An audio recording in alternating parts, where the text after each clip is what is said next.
page that was on now.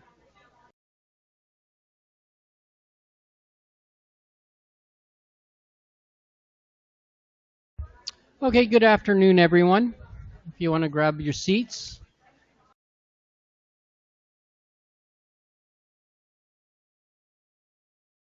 We'll call the meeting to order. Good afternoon. Welcome to the 12th Annual General Meeting of the College of Medical Laboratory Technologists of Manitoba. Well, now to come to order. You may continue having your coffee or eating if you're doing so. My name is Brad Culligan. I'm a registered MLT and chair of the CMLTM Council. I'd like to extend my warm welcome to everyone attending our 12th Annual General Meeting.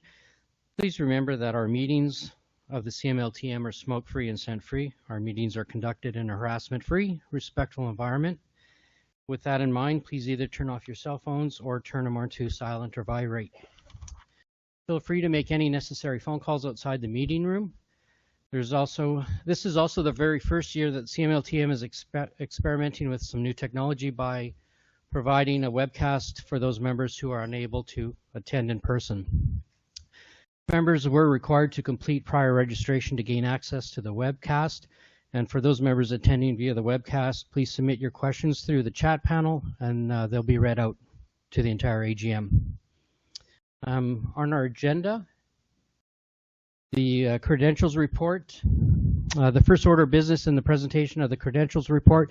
In attendance, we have 71 members, voting members here today. Online, we have 14. We have 2 non-voting members who are honorary members, no students, and we had 2 guests from the Office of the Fairness Commissioner present, which have they just stayed for the talk and they didn't stay for the AGM, but they were present. I guess we don't have to do that part. So we've met our quorum for our AGM. Agenda 3 is the approval of our standing rules of procedure. The next order of business is to approve the standing rules of procedure as distributed. I will read the standing rules of procedure. If you'd like to follow along, there are a few copies provided at your tables, and please share them with your neighbors. The purpose of the annual general meeting is for council to report to the membership of the college's activities during the past year and to receive feedback from our members. The rules are designed to facilitate the exchange of information and ensure that everyone who attends has the opportunity to be heard. The rules posted on the board, and I'll read them out. Number 1, except as specified in these standing rules or the regulations and bylaws of our college, the rules of procedure at the meeting shall be governed by the current edition of Robert's Rules of Order. Voting members shall consist of college members of the CMLTM in attendance and meeting at the meeting or participating online. The number of online voting members will be noted at the beginning of the meeting as mentioned, which was 14, and added to our credentials report. Voting members in attendance are issued voting cards at the credentials desk. These voting cards are held up by the members to register their vote. Online participants will vote using the polling function, and online members will be given 15 seconds to cast their votes when the voting begins. Any member may ask questions and participate in the discussion. To obtain the floor, a member must go to the microphone, wait to be recognized by our presiding officer, then state their name and place of residence. Online participants can participate in discussion using the online chat function. Number 5, the presiding officer will recognize the members in order which they reach the microphone. Online participants are recognized in the order in which they are received through the online chat function. Motions must be in writing and signed by a mover and seconder, both who must be voting members. Motions submitted online will be written down by webinar monitors, which is Adam, and submitted to the chair and read aloud. If necessary, the seconder can be sought from the members in attendance. A member may speak only twice onto an agenda item or motion for a maximum of 2 minutes. Any exception may be made by the mover, who may be asked by the presiding officer to respond to the points for clarification. And an agenda item or motion may normally be debated for no more than 15 minutes. Additional time may be allotted for the debate on the motion by 2/3 vote by our assembly. Under the item of new business, these rules of debate are relaxed and allow for free discussion and questions without need for formal motions. Any motion brought under this item will be taken as recommendation by council. The council shall have the authority to approve the minutes of the AGM, which shall be circulated for information for all members. We have a motion on the floor to approve the standing rules of order of procedure as distributed, moved by Clara DeJong and seconded by Laura Campbell. Is there any discussion? Just a note, if this motion does not pass, we will still follow the Roberts Rules of Order. Okay. So the motion, which I mentioned by Clara and seconded by Laura, it be moved to approve the standing rules of procedures as distributed. Are there any questions? Okay. For those online, the poll is open if you'd like to vote now. For those in attendance, please raise your cards if you're in favor. Anyone opposed? The affirmative has it and the motion is passed, and we will follow. Sorry.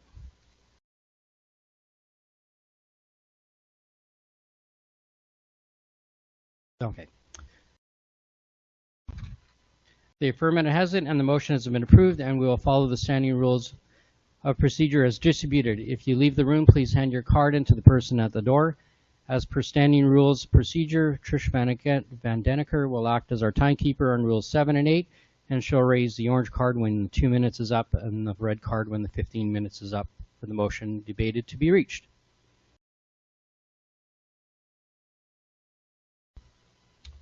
Agenda number 4 is approval of our agenda. The agenda was distributed via email with the original notice of our AGM. The agenda is also posted on the CMLT website, and copies are available on your table. In accordance with our standing rules of order of business, the order of business is printed in the agenda. Subject to the consent of the voting members, items of business may be taken up in a different order whenever appropriate. We have a motion to approve the agenda as distributed, moved by Laura Campbell and seconded by Mary J. O'Malley. Is there any discussion? Okay. The question is for the approval of the agenda. As mentioned, it was by Laura and Mary J. It be moved to approve the agenda as distributed. The online polling is now open. Please vote. Those in attendance, all in favor, please raise your cards. Anyone opposed to the agenda, please raise your cards.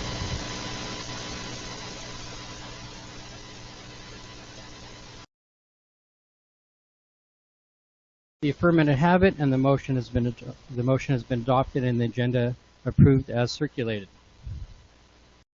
On to agenda item number 5, our introductions. I'd like to take a moment to introduce your 2018 Council and Committee Chairs. I would ask each member to stand when their name is called and remain standing until the entire Council has been introduced. Please hold your applause until the inductions have been made. Council Chair, myself, Brad Culligan. Vice Chair, Mary J. O'Malley. Treasurer and Public Representative, Leanne Mathis. Secretary, Sandra Brooks. Members at large, Aaron, Sajid, and Tanu.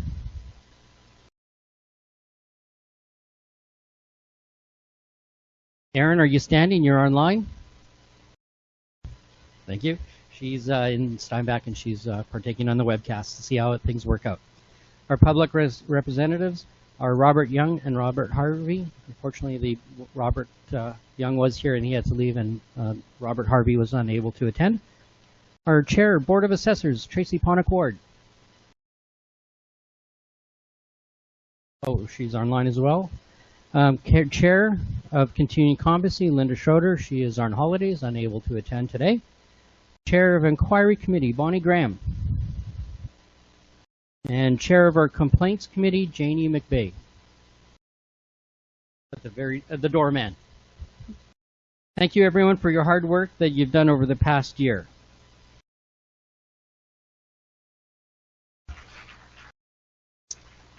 I would also like to introduce the staff and ask that you stand and be recognized when I call your name. Adam Krobach, our Registrar and CEO. Trish Van Deneker, our Deputy Registrar, and Janelle Baril, our Administrative Assistant. Thank you very much for keeping the CMLT running smoothly with your dedication. And Janelle will also be our recording secretary for the meeting.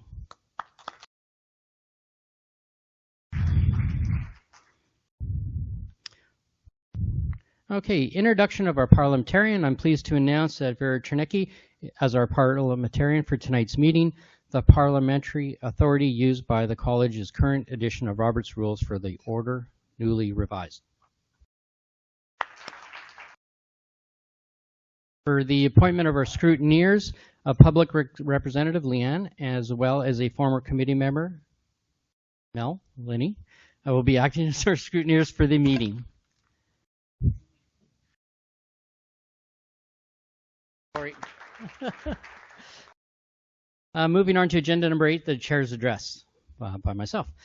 As I embark my final year of the annual general meeting as council chair, I reflect on what I've learned and developed and what we have done at the CMLTM. I will finish my 4th year in council to ensure our changes take shape moving forward. When I first joined the CMLTM, I didn't really realize and understand what it took to run a college such as ours. Being on council has brought new perspective. The first year in council was a whirlwind of new information, but you really come to appreciate the finer workings of the college. You really get to understand the council and the CMLTM, what we represent in the fight for patient safety. During my time on council, I've had the honor of interacting with many CMLTM registrants, and I'm proud of our membership, and I take the attendance at our AGM as a sign that you care about our profession and strive to do the best. For that, thank you. Now, as I approach the end of my term on council, I'm encouraged by what we have accomplished and where we will be heading with the pending Regulated Health Professions Act, which will replace our current Medical Laboratory Act. Our outgoing members, Mary J., Sandy, have spent the last 4 years alongside myself, and I'm sad to see them go, their perspectives and dedication to council. They have been an asset to the CMLTM and its council, and they will be missed. I would also like to take a moment to thank the CMLTM staff for all they do. They make my position of chair easier. In the office, we have Janelle, and she covers the front office, and she covers that with extreme efficiency. And Trish has been a great addition to the staff as a key member of our contingency plan and the continuing competency program. Adam has always been very thorough on every topic concerning the college and patient safety. His role with MIPS, and he has played a major role in finding a compliant accrediting body. With Trish's help, Adam has put long hours and lots of work towards directive of our new jurisprudence model. His dedication and assistance has given me the tools to help move the council and the CMLT forward in our mandates. As final thought, I'd like to extend a grateful thanks to our passionate members. Without your professionalism and dedication, my time on council would not have been as rewarding as it has been. I also look forward to working with the new additions onto council in the incoming year and helping them move forward as council members. Thank you. Next, we will have the registrants report.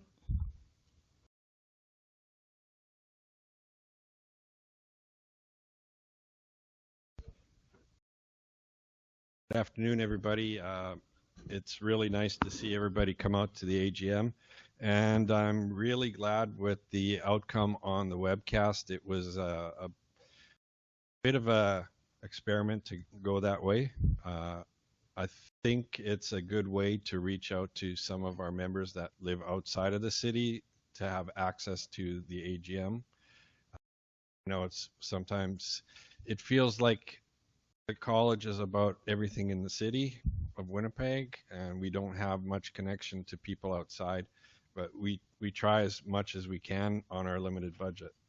So my report is going to be trying to give you a bit of an update of what has happened over the last year at the college.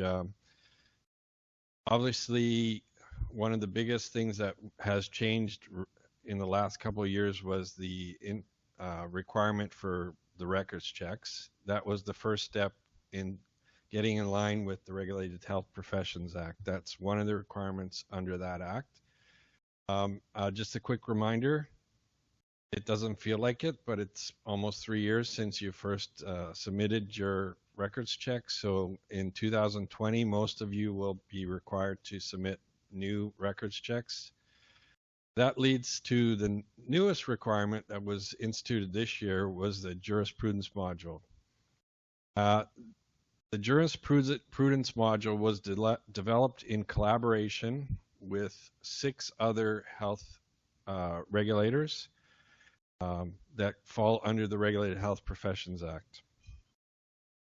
It was a really big project. Originally, the timeline was about 6 months. It ended up to be almost a full year. We stayed on budget pretty well.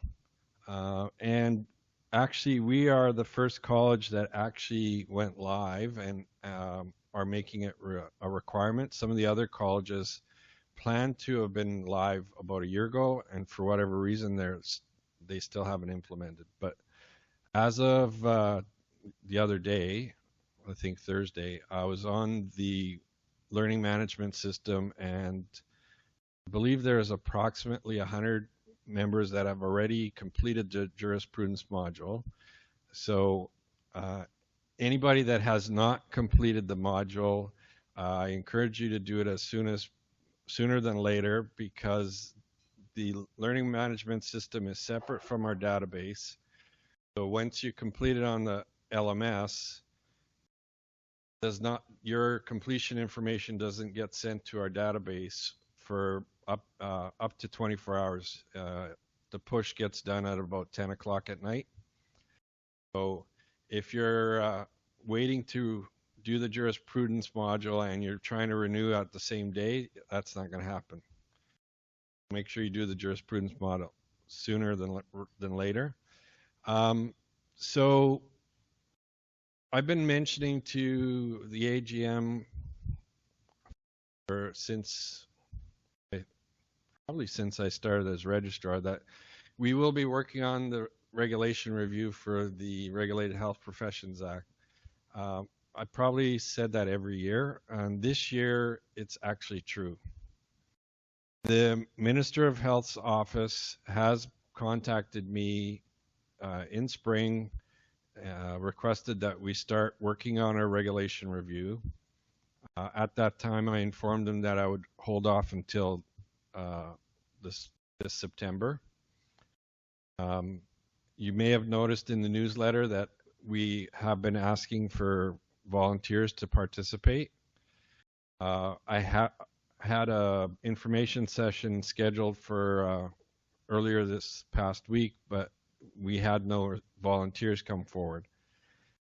So I postponed it. So I'm asking all of our members to be part of the working group, because that gives you direct input on how our regulations will be written moving forward. Trish made a suggestion that I'm not really a fan of, and she said if we don't get any volunteers, I guess we're doing the whole thing, which would be kind of sad, because we like people to come to our office and help us with the projects. So we have two sign-up sheets on the side. One is for the Regulated Health Professions Act Working Group, and the Continuing Competency Committee is looking for volunteers, so that sign-up sheet is there as well. One other volunteer that we're looking for, I'm not sure did you mention it, but we did not receive a nominee for a rural candidate for council.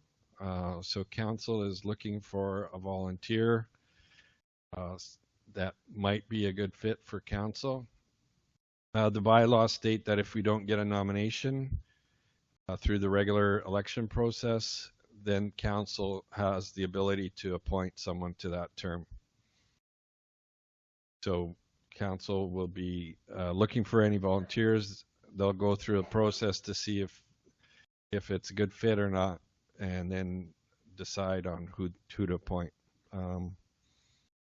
That's about all I have to say about the update right now. So I'm going to hand, for those people online, obviously you can't sign the sign-in sheet here. Just send us an email if you're interested in being in any of those three volunteer positions.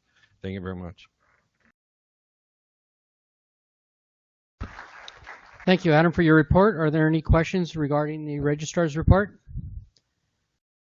As mentioned, it's very important that we get a rural volunteer. Just to mention that with the technology, we do, Sajid comes in as Flin Flon for a couple of meetings every year, and the college covers those expenses. And we can do webcasts too, so whatever works out for workplace and lifestyle accommodations. Agenda item number 10 is the AGM minutes from 2017. The minutes of the 2017 annual general meeting were approved by council on October 20th, 2017. They've been posted on the CMLT website and circulated with the AGM notice that went out as well. On to the 2017 annual report. This report had been previously approved by council and it was circulated with the AGM notice and is available for viewing on the CMLTM website. There are a few copies at your table for your convenience. We'll not be reading out the reports during the meeting. However, if you have the opportunity to ask questions. So if everyone wants to flip through, we'll go for the first one will be the registrar's report. It's found on page 3 of the annual report. I'll give you a moment or two. I'm sure, I hope most people would have looked through it already, but if you have any questions, we'll wait to see what's online and in the room.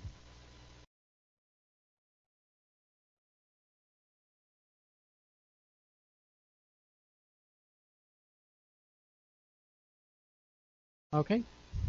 Moving on, the next report I'd like to touch on is my chair, the council chair one. It's found on page 4. Any questions regarding my report?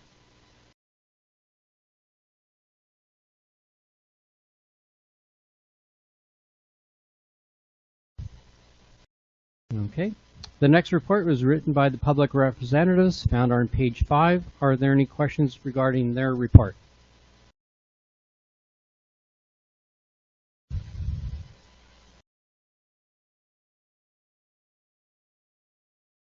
Okay, the next report on page 7 is the Continuing Competency Committee. Linda's not here, but I will be willing to field any questions on her report.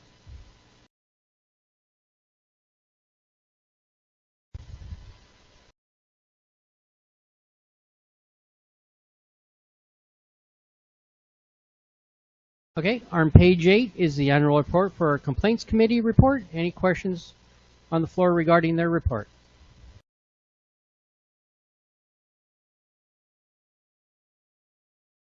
Melanie's final report. Anyone want to ask her questions? Okay, the next one on page 9, Board of Assessors report. Any questions on the floor regarding their report?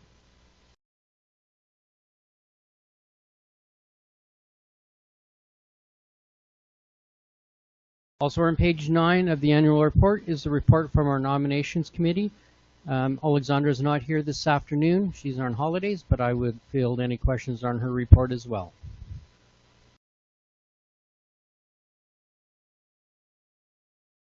The Inquiry Committee report can also be found on this page 9. Are there any questions on the floor regarding that report?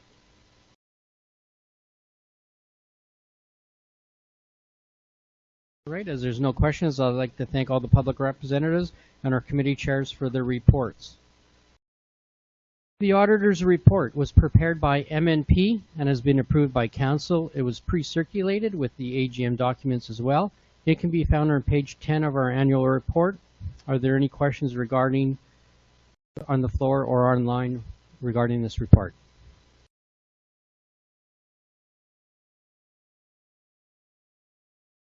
Yes, please come to the microphone and identify your name and location just for our minutes. Andrew Hartel from Winnipeg.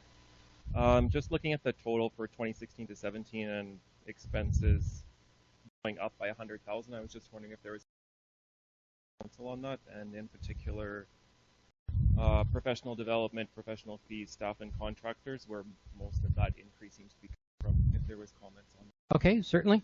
Looking at the, I'll take up some of the ones that were there are some differences.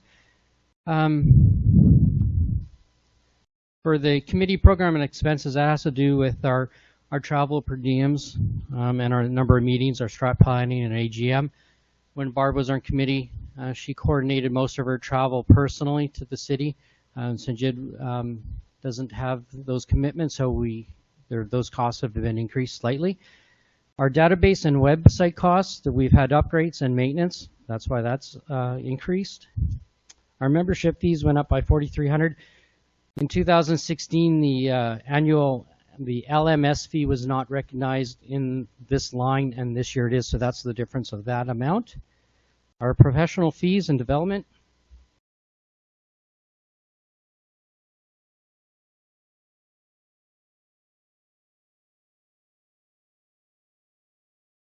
I'll get to the professional development in a minute. Our professional fees, which are our lawyer fees, auditor fees, and accountant fees, the increases have gone up. We've been consulting the lawyer a little bit more with our language requirements, and those fees have gone up. And every time you seem to call them, they charge you. Oh, and that was the consultants for the language. Staff and contractors, the EI, our benefits, CPP, all of that have gone up, and then Trish has come on board as well. Telephone and internet, we had phone upgrades, that's why that had jumped up as well. Now for professional development fees, that had gone up from the budget amount of $7,600 from 2016 to 2017. The reason you see that amount, and I'll explain, the previous council had determined the registrar or the CEO would be better served that if this member obtained his or her MBA. The original agreement was for council to make this yearly budget allowances to go towards the MBA program. Due to existing challenges, Adam didn't start his program for 3 years, but these funds were never set aside to go towards the program. So that's where we're recognizing them now. That agreement was renewed in 2017, and that was halfway through his program. The current council supports Adam's obtaining his MBA, and the existing council and it extended the agreement, to which incorporated a return to work service agreement until all funds would be covered based on the original yearly budget amount, which works out to a return of service agreement of approximately 3 years. Council has been proud to acknowledge that Adam has completed his MBA, and he should be receiving that designate shortly. Does that clarify your question? Okay.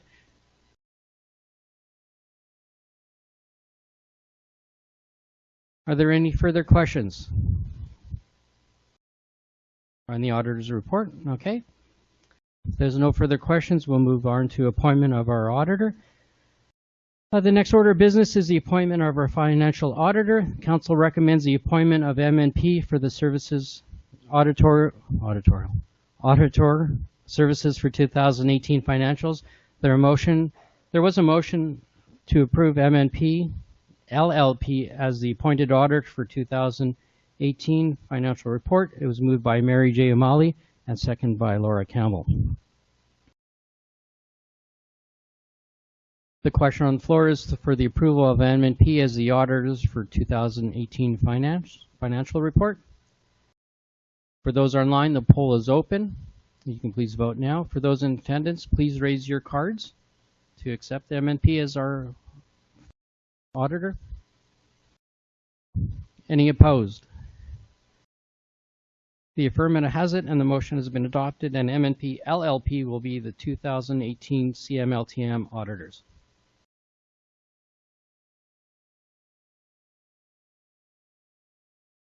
Next, I'll ask Adam to bring up, we have the proposed bylaw changes.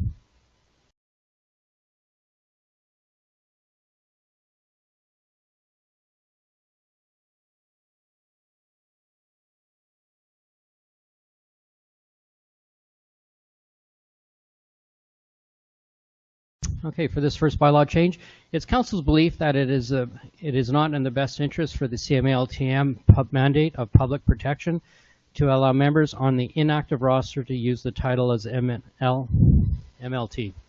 As such, the proposed changes to the bylaw is to indicate that only members on the active roster are able to use the title MLT.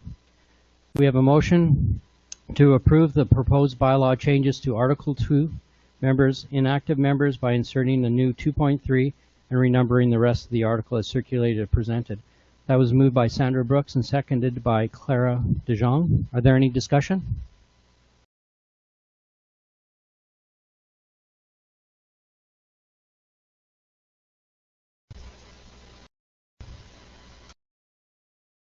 Okay, since there's no discussion, anything online, Adam? No questions online. For those online, the poll is now open. Please vote. For those in attendance, all in favor, please raise your cards. Any opposed, please raise your cards. The affirmative have it, and the adoption or the motion is adopted.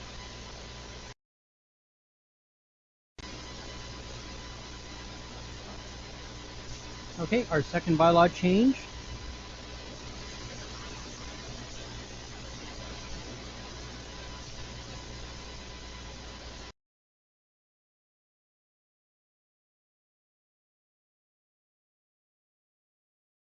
Dealing with the retired members.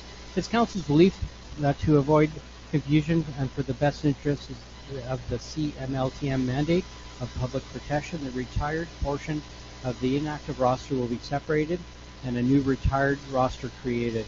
As such, the proposed changes to the bylaw is to create a new retired roster. There's a motion to approve the proposed bylaw changes to Article 2, members, add to a new Article 7, retired members, and renumber the rest of the article as circulated and presented. Moved by Janie McVeigh and seconded by Sandra Brooks. Is there any discussion?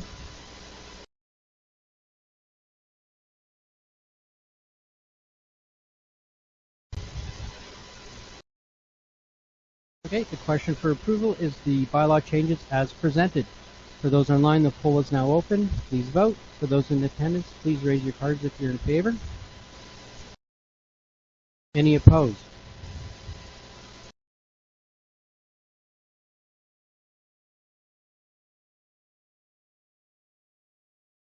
The affirmative have it, and the motion has been adopted.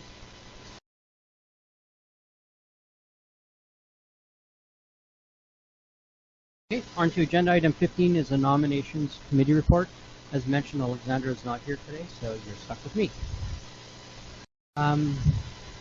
We received one nomination from our open positions on the 2019 council. We had one vacancy in the electoral division number 1 within the city of Winnipeg, and we received one nomination.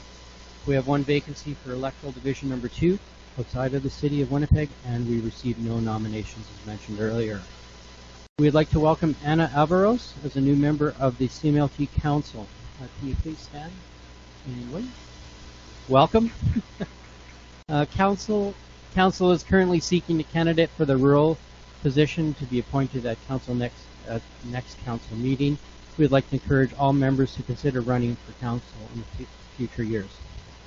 I'd like to thank Alexandra for submitting her report, and I'd like to thank outgoing members on council, Mary J. O'Malley and Sandra Brooks, for their last few years.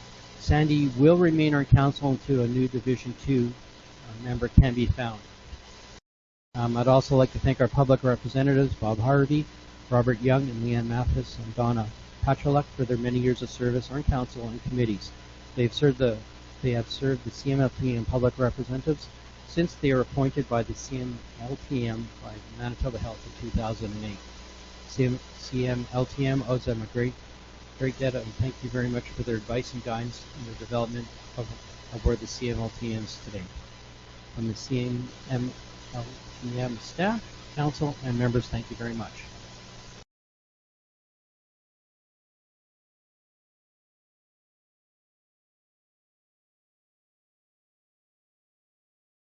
On to agenda item number 17, new business. On our final business of the agenda is an open forum and gives you the opportunity as members and the public to ask questions, make comments, or raise issues. If you have a question or comment, please move to the microphone. Remember to provide your name before proceeding with your remarks. For those members attending via webcast, please submit your questions through the chat panel. So we can hear from as many individuals as possible in our allotted time, which is 30 minutes. We ask that you have a second, or if you have a second or follow-up question, to wait until everyone else has had their opportunity to ask a question once before posting it. I'd like to remind everyone to review the items 7 and 8 on our standing rules of procedure. And I ask Adam to please place those up on the projector for reference. We have 30 minutes allocated to the open forum. Any items can be raised during this open forum and are non-binding and are for council consideration only.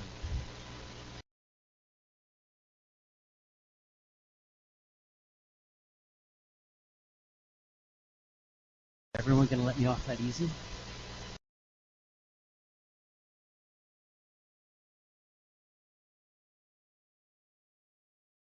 Don't be shy.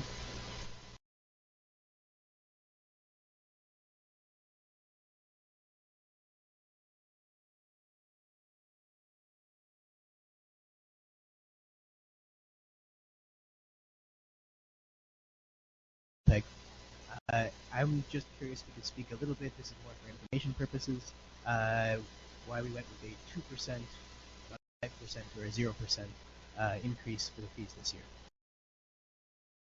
I'll let Adam talk about operations in a moment. We looked at our fees compared to those across through other laboratory technologists societies across Canada where we sit. Also, we looked within intra-provincial at other regulated health professions.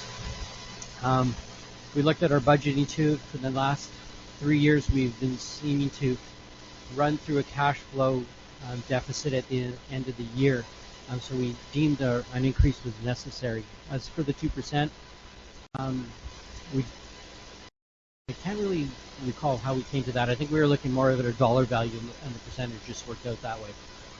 In the last 3 months, we've had a report done for short term and as well as a 5-year plan with our financial Harry Black, his firm, and we're looking at, we'll be discussing that at our strategic planning, and that gives us a long-term goal. One of the things this was generated too is we looked at the nurses model.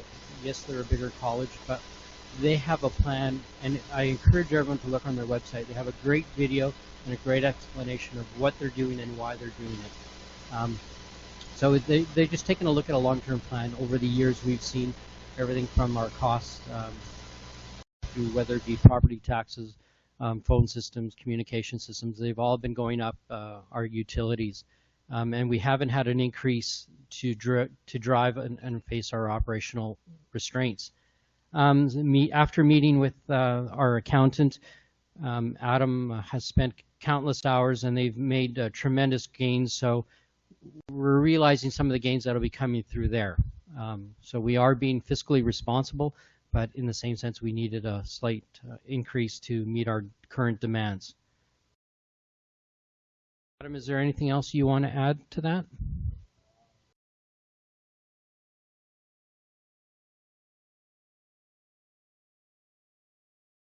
As you all know, cost of living affects all of us, especially when you're operating on a limited budget that we do, and our budget is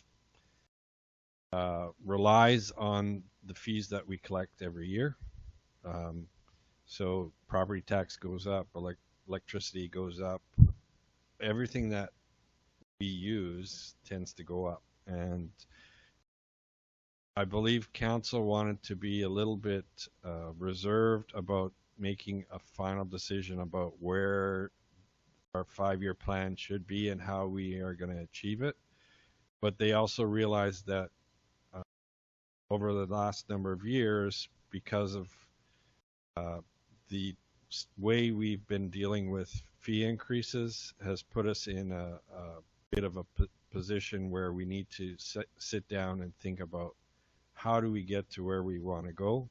So the $15 increase in a large picture does not have a huge impact on the overall budget. That basically ends up to be $15,000 added to our operating budget, which in the grand scheme of things doesn't really make a huge change in how we're going to be operating. However, it allows us to give us a bit of comfort that if hydro increases or the phone system starts charging us more, we're able to cover those cost of living increases. We have some projects in the way in terms of upgrading our building. I'm not sure if you've been to our building. Part of it was built in 1928 and part of it was built in 2000. So if you go to the basement of the older part, you'll find this huge beast of a boiler. It's the original boiler. It works perfectly fine.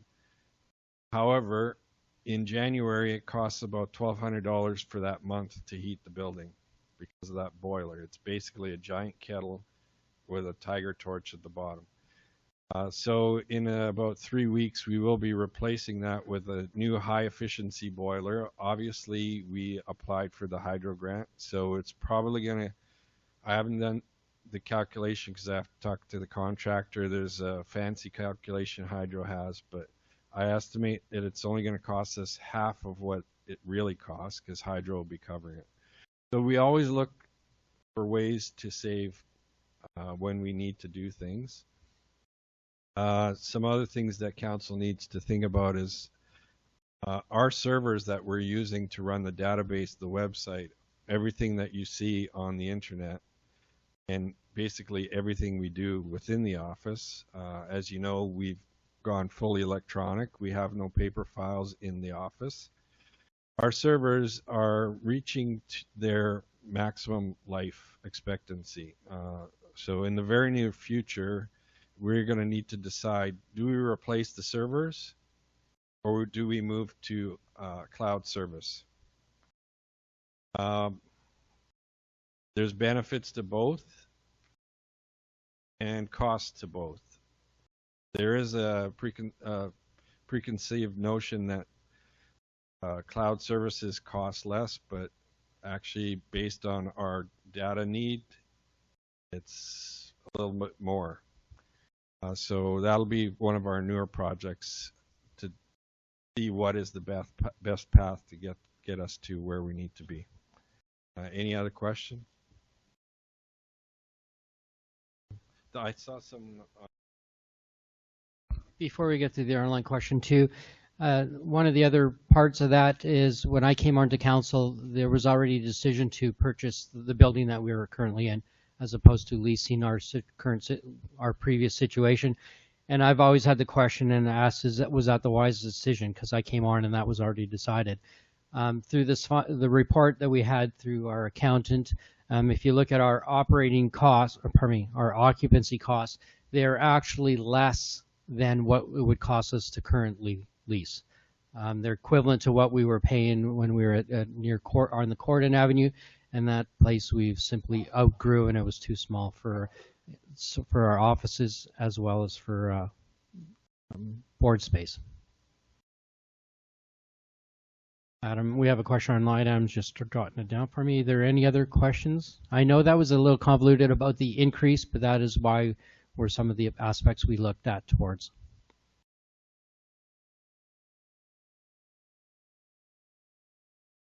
Oh, yes.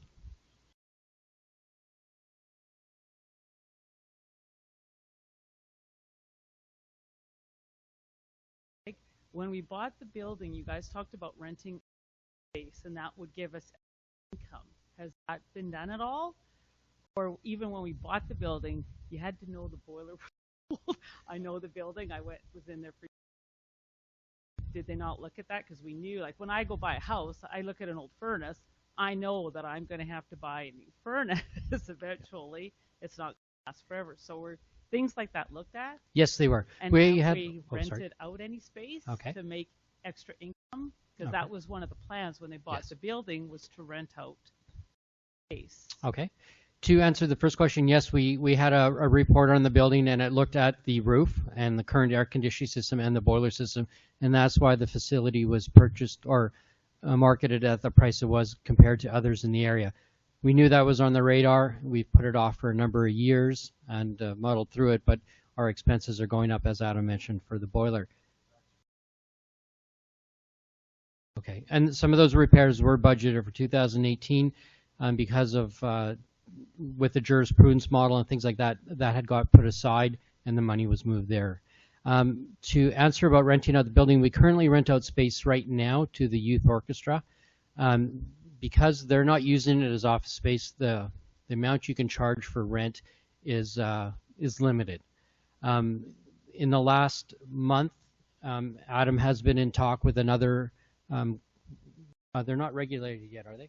They're a non-regulated healthcare group, and they have been to our building and they've looked at it because their lease is coming up. And so there is an excellent opportunity. We had council meeting last night, and we've directed Adam to get some kind of further, not a written agreement, but a verbal agreement with them to move forward with it, because it would require making 2 offices, redevelopment of our main floor, which is, we have all the infrastructure there, it's just putting up walls and doors. So we are looking forward to that. Okay, from Andrea Pickering. Moving forward,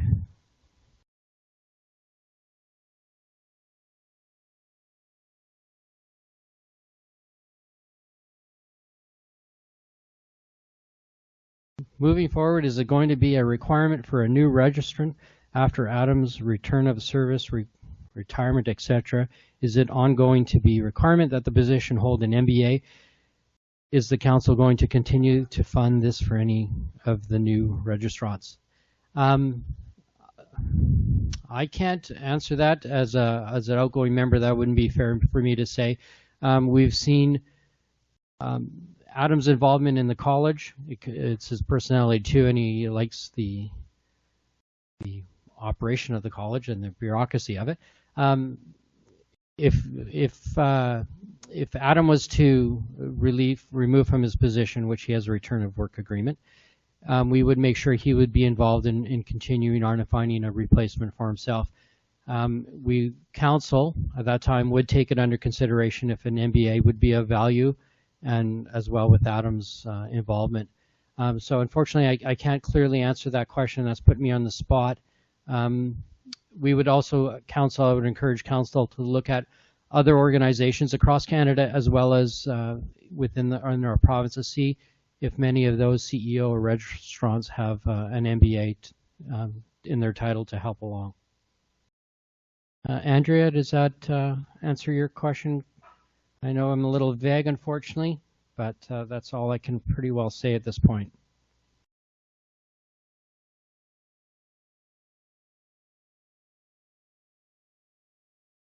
And also from Andrea, it says, has there been a council meeting since February 2018? The last posted minutes are from February. Janelle's just looking up on our... Okay, we'll check it later, but yes, we have a council meeting. We have approximately 6 per year. They run every 2 months, and usually there's an executive meeting every other month, if needed, as well as strat planning in October.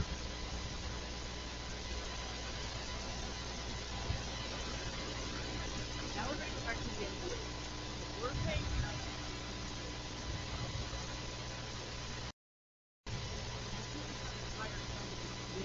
sorry, we usually have to hire somebody with an MBA. It's not fair for us to bring in somebody who doesn't have one, and we pay again for them to do their MBA. Like, I was under the impression, like, that he was paying his MBA because it was somebody whose position is they have, which is fine. So then when he decides to leave after the 3 years or whatever, the next one should already have their MBA, because we should not have to go through this again and pay for somebody else to do their MBA. You wanted, like, that was one of the reasons we paid for him, because you guys said it's really good for him to have his MBA, no problem. But then when he goes, you can't bring in somebody who doesn't have one, because you guys were the ones who wanted to have an MBA. So the next person better come in with an MBA. We shouldn't have to pay for it for the next person coming in. Okay, thank you. Understand, and I really agree with what you're saying. In order to be a registrar or CEO, Adam will correct me, I think if it's in our act or not, he or she has to be a registered member as an MLT. To find an MLT out there who is registered with an MBA would be tough to find. So I'm not sure, Adam, is that in the act, or is that a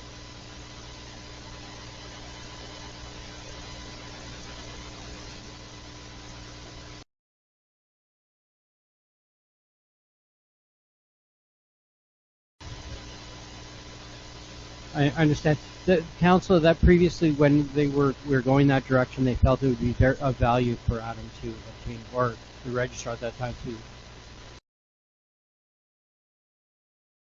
Moving forward, I understand. You're missing the history from 10 years ago. When I was first hired in 2010, the original wage for the registrar was less than a senior technologist. So one of the bonuses that the council at that time decided to be part of the contract was to pay for an MBA. And at the same time, they felt that the MBA would be a benefit to the council. So it's not specifically that council said the registrar has to be an MBA. It was basically a sign-on bonus to get me to come on, because I was not getting, and I still am not getting paid what an average registrar in this position would be getting paid. Now, for me, that's not a problem. I like the job, and the MBA has been hard. It has been 4 years, but now that it's finished, I can look back and see the benefit of it. During the MBA, I felt like, what the heck am I learning? What am I doing? But when I'm actually working and the things that I learned start to come forward, and then all of a sudden I'm making sense and speaking to this person, it feels kind of cool. But if you talk to Trish, I'm not going to be going anywhere for a while. And if you talk to our accountant, he suggested I stay for 12 years for the mortgage burning ceremony before I retire. So you're stuck with me for at least 10 years, even though in the back of my mind I keep thinking maybe it's time for me to move on. I don't know, maybe I've had enough input into the college, but it seems like you guys want to keep me around. I don't know.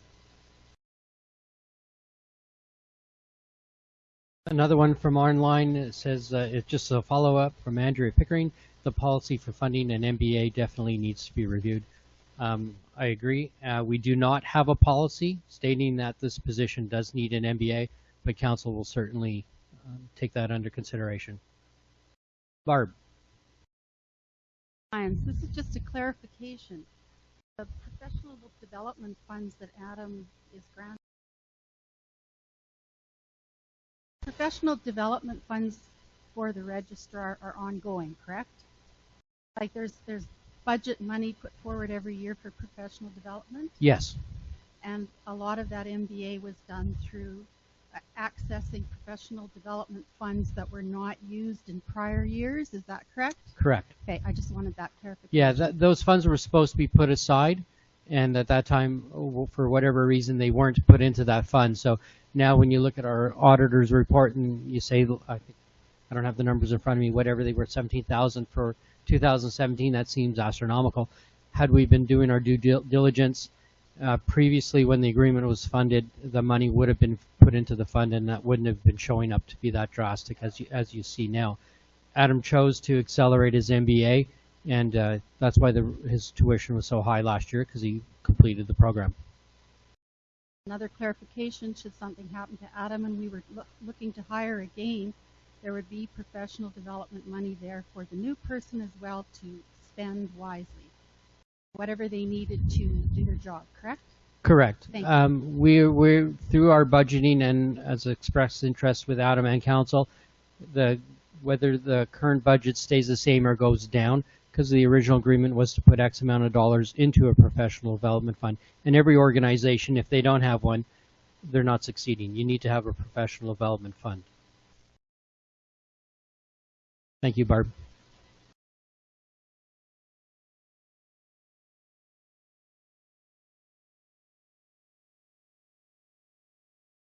I'm Heather Moffey from Lorette, Manitoba.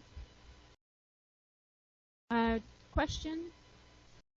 CMLTM has the ability to deny a graduate from an MLT program to not write the exam, national exam in this province. Are there any other regulatory bodies for MLTs that have this? And if not, why does CMLTM have this ability? Okay, that comes, I'm going to let Adam speak about, but that's directly related to patient safety. And it's not that we don't allow them not to write the exam based on frivolous reasons, but Adam will explain because that has to do with our language policy. Obviously, CMLTM is the leader in most regulatory issues, including the language policy. We are the first MLT college that instituted English language proficiency in Canada. Saskatchewan is about to do that. CMLTM, in terms of MLT regulated colleges, is the only one currently that has final approval to access to the exam. However, if you look at other health-related professions, and Leanne can attest to that because she's from the College of Registered Nurses, the college is the final approval for eligibility to write the exam. So we have a procedure where we look at, did the person actually complete the education? Does the person meet the language requirements? Has the person submitted their criminal records check, child abuse registry checks, and adult abuse registry checks? In our mind, it makes more sense to make sure that the person is qualified to enter the profession before they write the entry to practice exam. The CSMLS exam is not a certification exam anymore. It is the entry to practice exam. It's the exam we use to measure students, graduates, internationally educated applicants to see if they meet the competency to practice safely in Manitoba. So CMLTM and the council felt that it was important that we had control of who has access to the exam in Manitoba. So we only have jurisdiction over Manitoba. If someone is unable to meet our standards to have access to the exam, we can't stop them from writing in another province.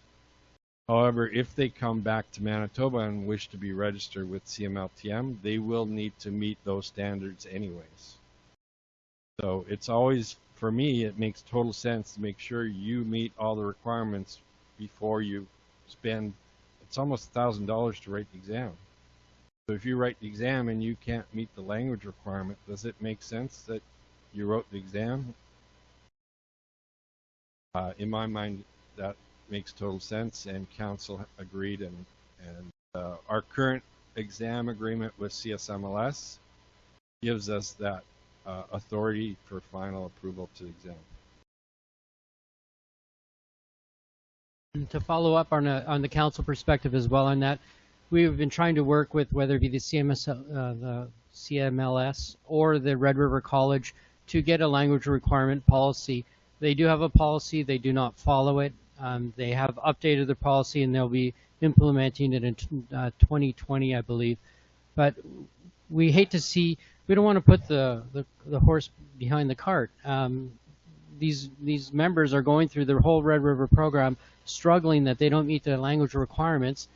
They pass the exam and yet then they want to work in our profession with the public and public safety, and they can't pass the requirement issue. So for the language assessment, that is why we put this forward until the college and other regulatory bodies can see the importance of it and follow up with policies online.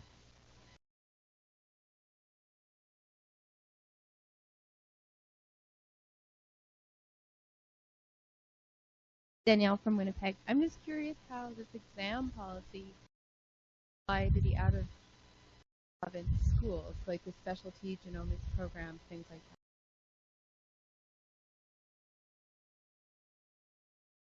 Just Red River that students that you can block, or IT?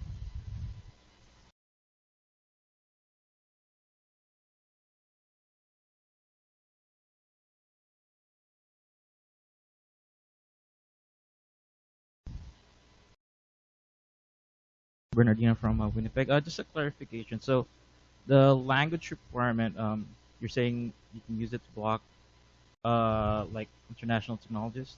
It's not used to block. No, it's the wrong. We just want a minimum requirement for the language to meet the language policy to practice. Okay, so they can't take, or so they can't take the exam unless they comply with that language requirement? Yes. Well, my only concern is, like let's say, like CMLTM, like we're into like patient safety, and I totally understand the language requirement part, required for members, but shouldn't be the language requirement be required for successful examinees who want to enter the workforce in Manitoba? It's just Like it's the other way around. Like you're allowed to take the exam, right? Like CSMLS doesn't. Well, you can take the exam with CSMLS, right? But then you're saying because you're not complying with the language requirement for our college. for a correct. college, then you can't take the exam. So kind of like, I mean, So what we're trying to do is encourage, whether it be Red River or whatnot, to meet those language requirements prior to this. If we can't tell how other organizations do their business, so this is Yeah. how we're trying to meet the needs of patient safety. like for me, it shouldn't be like they could be allowed to take the exam, but they wouldn't be allowed to, let's say, enter our membership without No. language requirement. There is a number of studies that have shown that you need to meet the language requirement to be successful on the exam in the first place. So even if you look at the CSMLS PLA process, policy for language, which they don't necessarily follow, they had a two-stage policy. So when you enter the PLA process, you need to meet CLB 6. Or you can write the exam, you need to meet CLB 8. We are basically following that same policy without the exemptions that CSMLS had put in. If you know the PLA process, the CSMLS language policy had stated that if your course of study was delivered in English, and they did not define what English meant, then you don't need to do a language. What we found that the people that had the exemption did not meet the minimum language requirements to write the exam according to the CSMLS policy. So we, in our procedures, have attempted to correct that in Manitoba. We are also attempting to work pan-Canadian with the other regulators across Canada to change the policy within CSMLS and their PLA process, so that all internationally educated applicants going through the PLA process will have to do language assessment. We are just ahead of the curve right now, and to allow someone to write the exam and they're not able to meet the current standard is not helping anybody. If we look at our exam stats, internationally educated applicants that do the PLA process on their own have not had any language assessment. We don't know if they meet or do not meet the language. Those exam stats, less than approximately 10% will pass. Now, if you look at last year's bridging program, which had a language requirement to enter the bridging program, the applicants had to meet our language policy.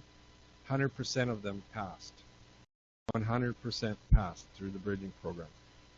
100% of those students met the language policy.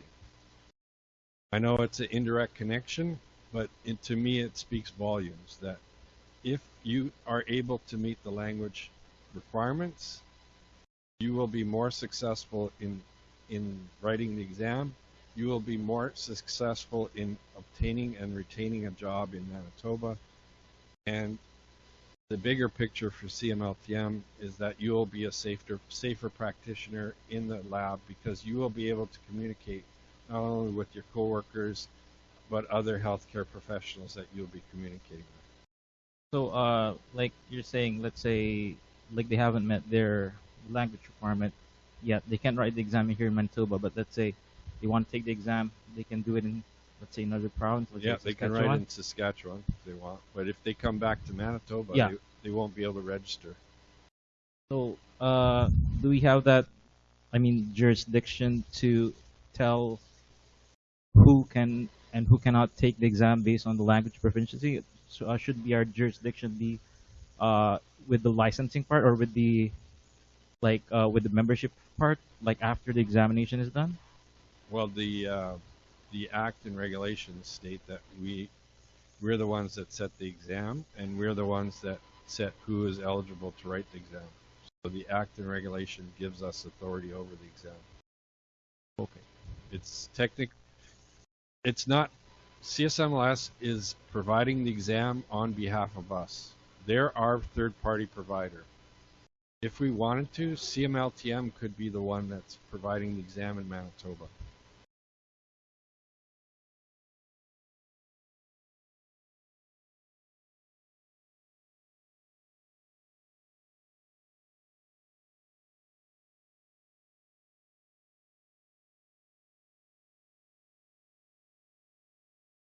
Hi, my name is Ingrid. I'm from Winnipeg. I'm totally confused.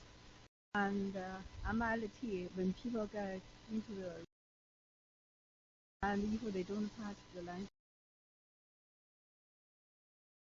and in the past, Can you speak a little louder? listen. So I just repeat again. And if you see someone that didn't pass, and how they get to know, they also had a certain requirement in order to get into. Second question is, and about CS Malaysia exam, I know they have a language assessment. If you didn't pass, they won't allow the ready exam. Now, who is above who? And or CMLT about the CS Malaysia? I'm just so confused. Okay. Okay. But actually, Adam was typing and he's going to respond to it. But can you repeat your question and a little louder? I apologize. We couldn't hear you from up front here.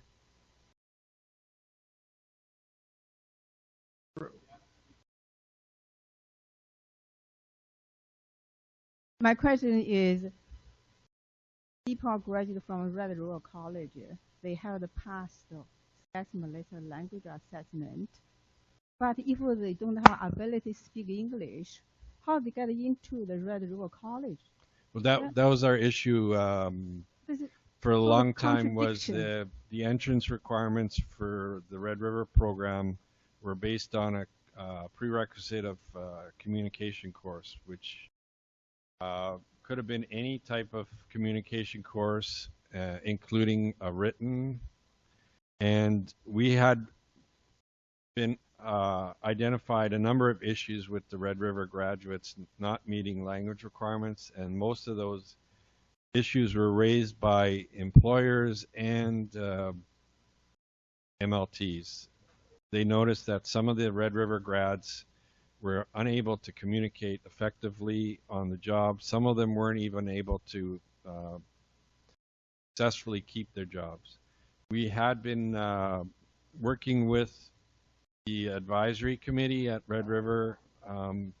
There seemed to have been some traction towards the in the last few years. However, council felt that it was an important issue and they needed to actually have a policy of their own. The act, the regulations do state that the council can set a language requirement for registration. We never had that policy.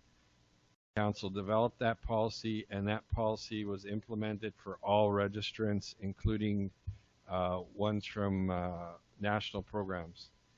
We are currently developing a list of national MLT programs that meet the same language requirements as the language policy.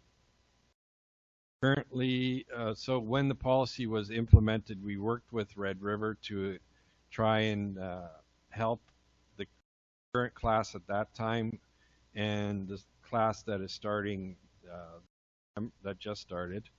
So moving forward, the new students entering the Red River program will be meeting the language standards set out by Red River, by CMLTM. And CMLTM will continue to work with Red River through the advisory committee to ensure that the entrance requirements are still meeting the needs for the students and the profession, so that the graduates, when they graduate, have the best ability to be successful in the workplace. That answer your question? It was long-winded, but did I answer your question?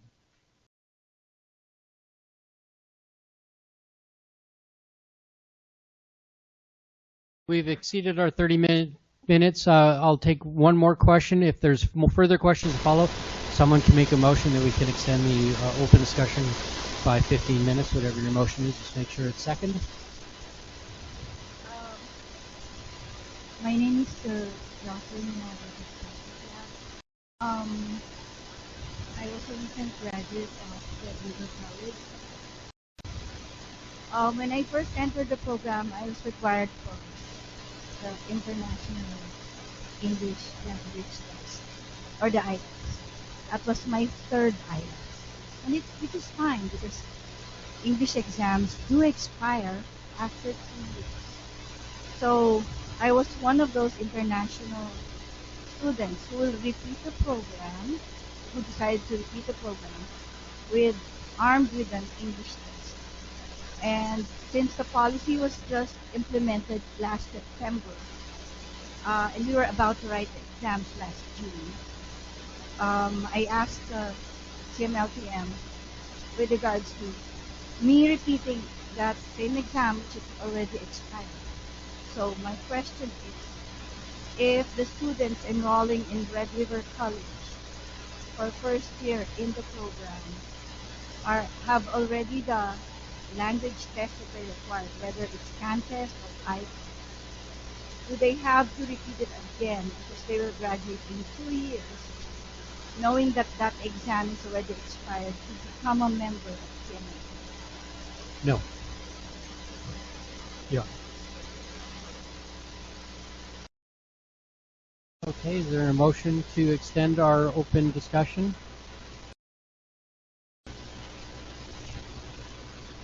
Okay, can you write up a quick motion that we extend our open discussion and get it second?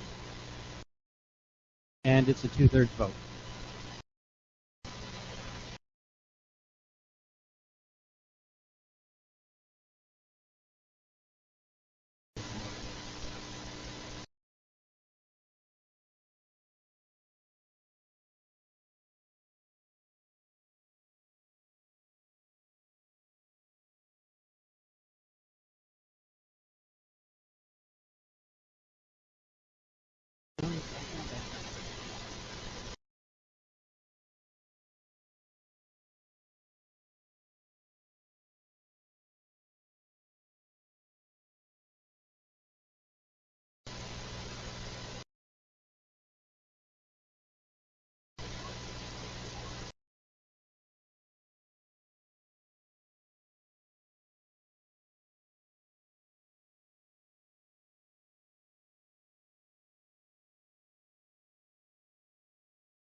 Brad needed a bio bake, so I'm watching the mic while he's gone. Vera's discussing the proposed motion. It didn't quite meet Robert's rules for a motion.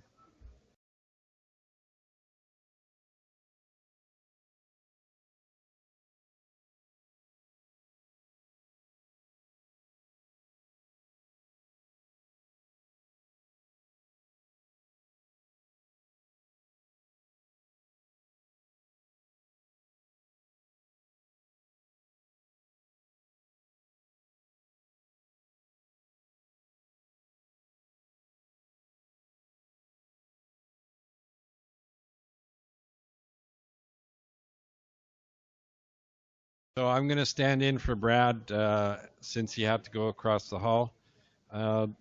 There's a motion on the floor to move to extend the debate for 15 more minutes. It's moved by Maurice Bernardo and seconded by Joyce Alameda Benita. Is that right?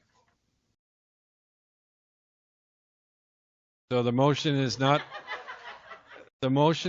debatable, and we need a 2/3 vote on this motion to extend. So I don't have a poll online. So if you're online, send a question through the chat. If you're in favor or opposed. So those in the room in favor of extending the debate for 15 minutes, please raise your cards.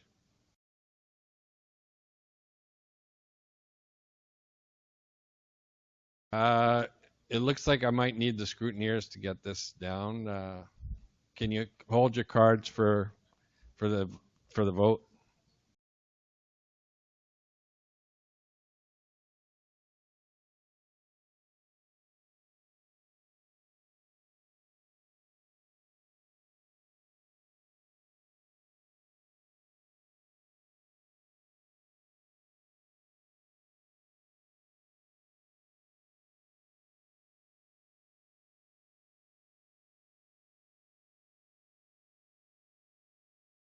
So now, for those opposed to extend the debate for 15 minutes, please raise your cards.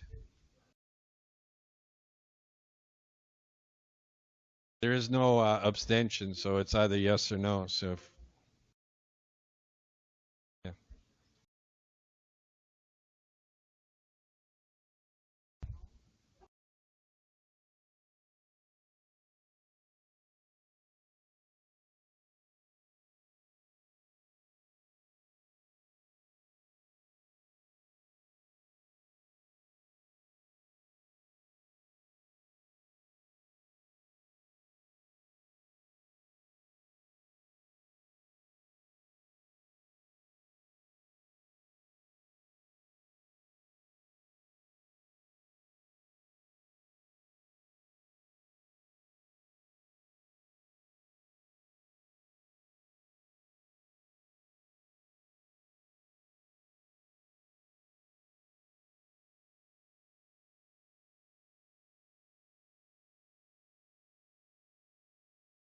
I just got some clarification from the parliamentarian.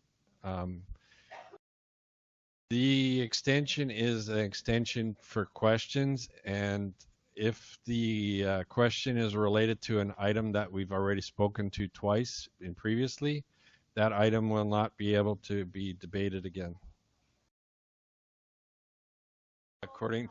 That's according to the rules.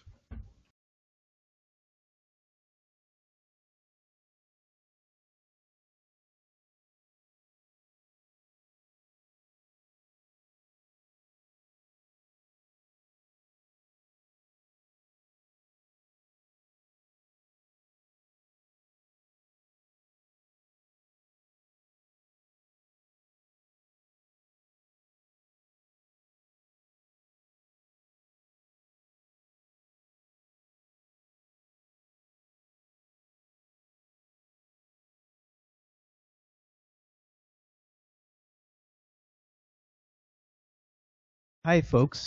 Number 9 under Can I- the item oh. of new business, the rules of debate are relaxed to allow for free discussion and questions without need for a formal motion. I just want to provide a clarification that the information just previously given about not discussing the same issue more than twice is incorrect. It's that the same speaker cannot speak more than twice on an issue, okay? So it's still open forum. Anything can be asked for. If and it looks like we'll take the vote, but it looks like most people were in favor of extending debate so that the floor will be wide open if the motion has passed by 2/3. We'll let you know right away, okay?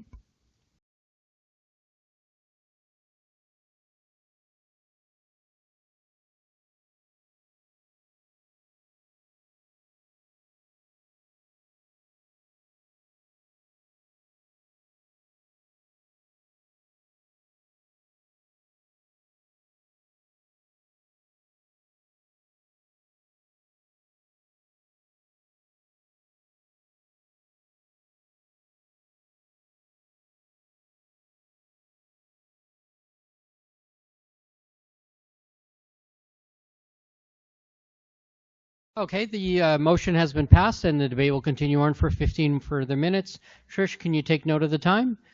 Okay, further questions, please.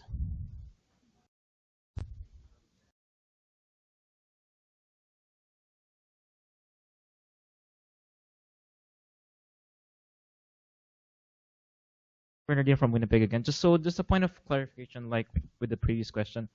So her question was like if the English exam was like 2 years expired already, and let's say to enter Red River College, she can still be allowed to write the exam, right?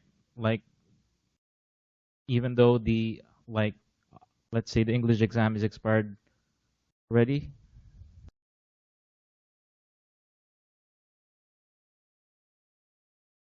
So I'm trying to understand the question. So if someone is Applying for the like let's say if someone applied to Red River, yeah, submitted their English language assessment, yeah, is accepted into Red River, yeah, because their language meets the requirements. yeah. When they start the Red River program, they will become student members of CMLTM within the first month. So they've become a member based on that language. So we're not going to ask for language again. Okay, so my next question is like most of like the new immigrants, they're required to like write an exam, English exam anyway, right? Like to get admitted into Canada. That the language exam assessment that Immigration Canada uses is not the same as the one we require. It has two different purposes.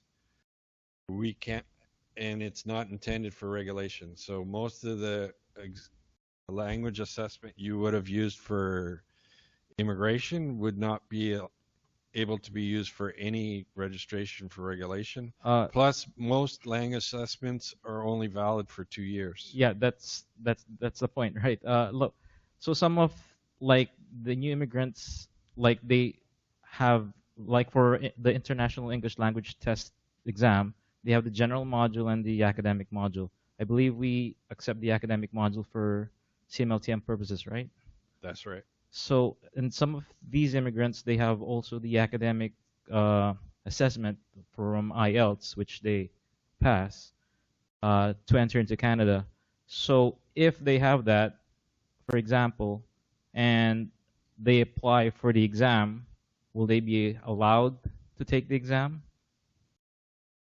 Well, there's the whole process of if you're an internationally educated applicant, it probably will take you at least 18 months to go through the prior learning assessment process. Yes.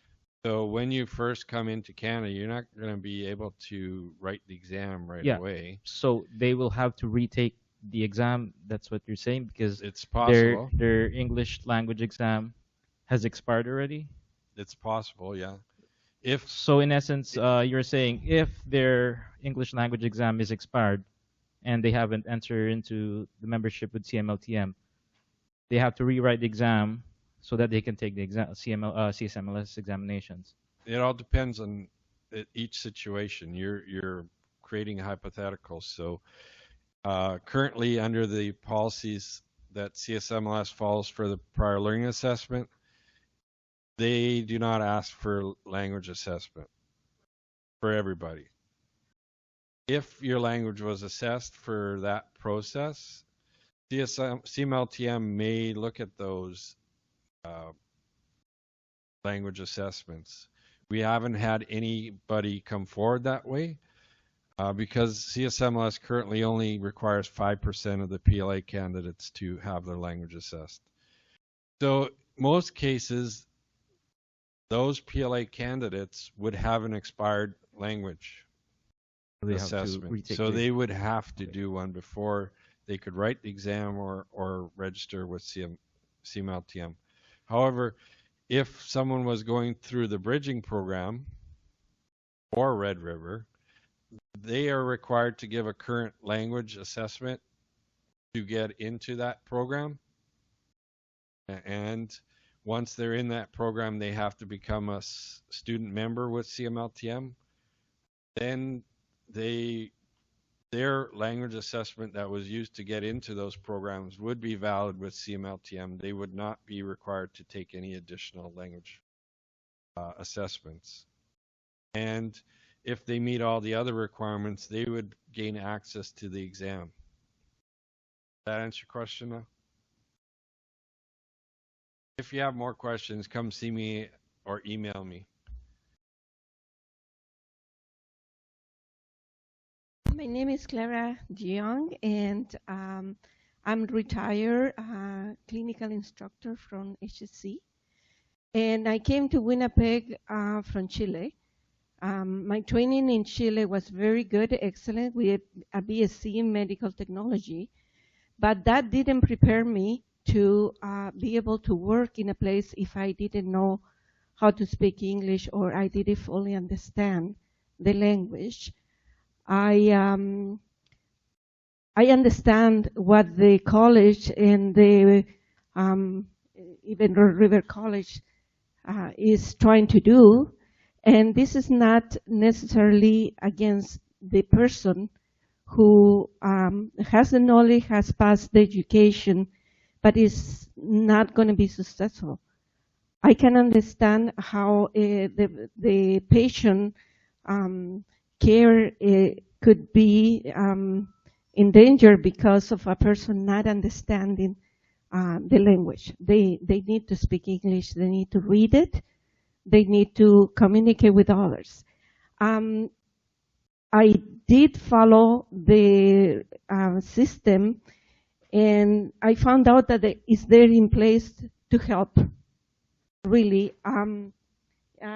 I have been an instructor at Red River College too, and I can say that the Red River has been for years. I've been part of the process of trying to have that test at the beginning, so the future technologist is capable of learning very well and is able to succeed. Now, if when a person doesn't pass the requirement, the language requirement to start Red River College, they don't say, oh, well, you didn't pass by. They say, you didn't pass, but these are the resources for you, and you can go this way. And they have kindness, and they have expertise, and they guide this person to a place where they can get prepared. And language is something that is not my leg is cut off. Language I can learn, and these people can learn. And they come back and they enter the academic part. And I imagine that the college will do something similar when somebody has acquired the education, but they don't have the capacity to be successful, to write the exam or to work. I'm sure that the college is saying, you cannot do it now, but these are the resources that you have. So you will be able you will be capable to do it at a certain point. Am I right on that? Absolutely. Andrew, Adam, we do not have the resources because that's not our mandate, but he does have those and he would give that information out. Thank you for your comments, Claire. Any other questions from the floor?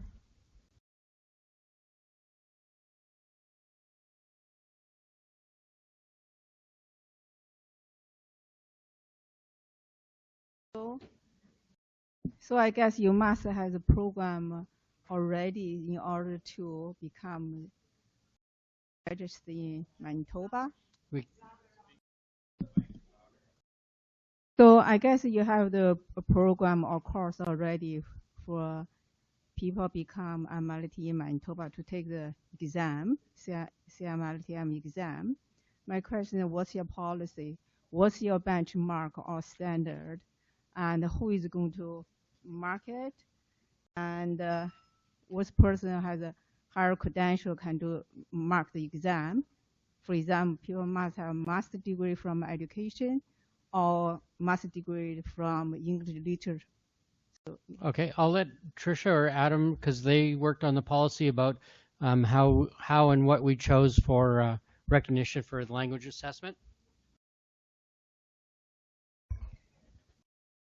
I'm a little confused about what exam you're talking about, but the language policy was based on research that CSMLS and other regulators conducted back in 2008 and 2009.